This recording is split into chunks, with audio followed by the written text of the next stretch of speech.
Nose rings are cultural in Nepal.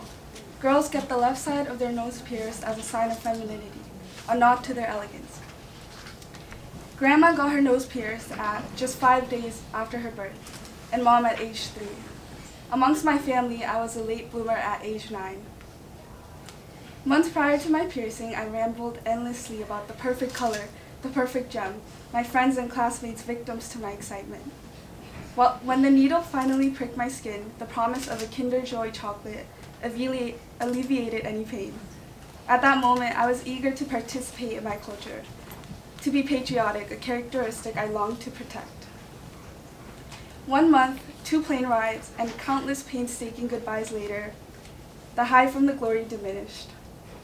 Before I knew it, I was standing in front of unknown juvenile faces, introducing myself. In this crowd of 4th graders, I saw no one who looked like me. No red tika on their foreheads, no necklaces with Ganesh the god, and no shiny nose rings. My name is Simran, and I'm from Nepal. I choked out with a shaken voice.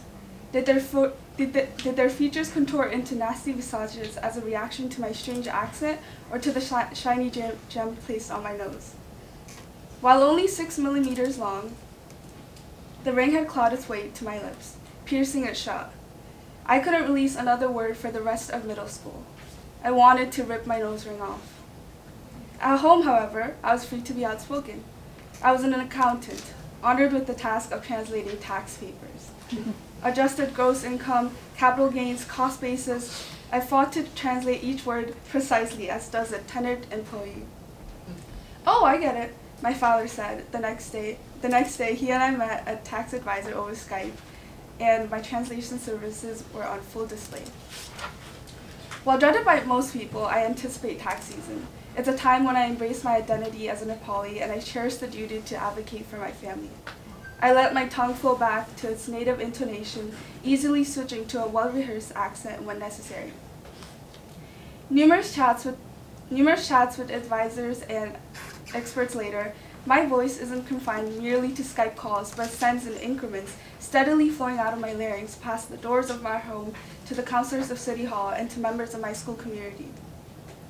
Rather than retaining the pitch of my mother tongue or the cadence of this acquired dialect, my every articulation commands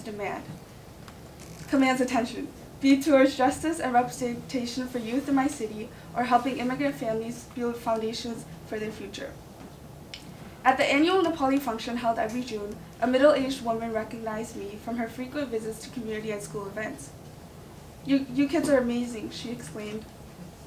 I had helped translate Nepali to her at parent-teacher conference nights.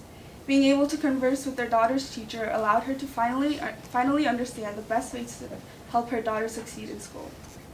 I came to understand then that I am helping immigrant families navigate the dangerous cycle of naivety that constrains them from thriving in their strange surroundings.